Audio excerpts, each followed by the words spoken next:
Hiji mangsa sakadang puyuh kacida sedihunana sabab anakna sedua-dua anu karek gumuling teu aya dina sayangna padahal can lila di paraban. Sabab indung jeung bapak puyuh kaluar tina sayang rek neangan hakaneun keur anakna, ari balik anakna geus teu aya.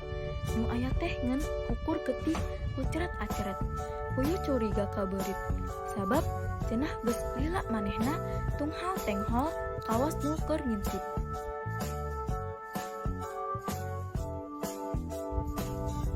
Malah puyuh menang beja ti Cangeh Gar nu tara bohong. Cenah penyenangan beurit kaluar tina sayang puyuh bari sungutna pinuh ku getih. Cangeh Gar teu bisa nulungan, dah si beurit keburu kabur.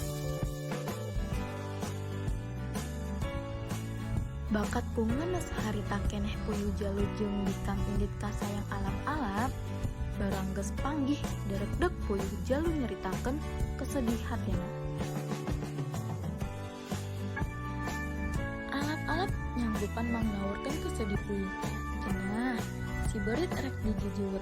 Di harita alap-alap sok nyumput dina tangkal teureup, panonna mah teu ulah gular giler ka handap nepoan sugan beurit tea kaluar tina sayangna.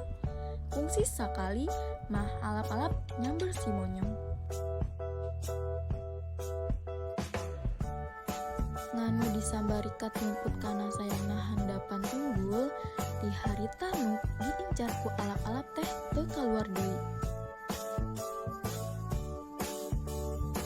Ari beurit sanggeus kumasa boga dosa mahakan anak puyuh, bari beunang ngrasa diancam ku alap-alap dina hiji peuting kabur. Ngan di perjalanan nyorang wahangan, manehna teu biasa meuntas.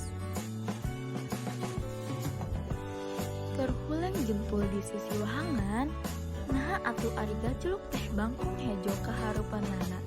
Puguh we beurit teh kacida reueusanana. Disangkana alap-alap mudag ceuk beurit. Alah sampean mah ngareurewas. Naha make reueus sakadang beurit?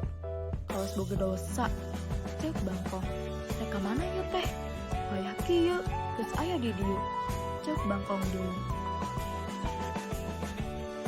Isukna bangkong ngalian suku beurit belah hareup. Tuntung kalinu sebelahna deui ditalikan kana sukuna belah tukang. Geus kitu gajluk bangkong ka wahangan atuh beurit kagugusur.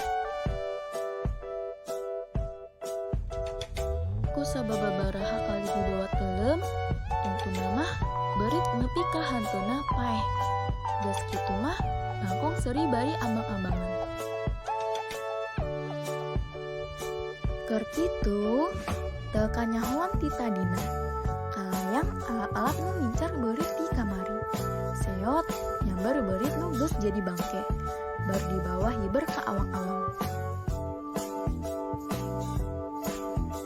Atuh bangkong ge kabawa, horesan boron datara biasa ngapung. Nu kahawe poe harita alap-alap meunang keuntungan. Sanggeus meakan beurit nu sakitu lintuhna. Dibilasna ku bangkong hejo.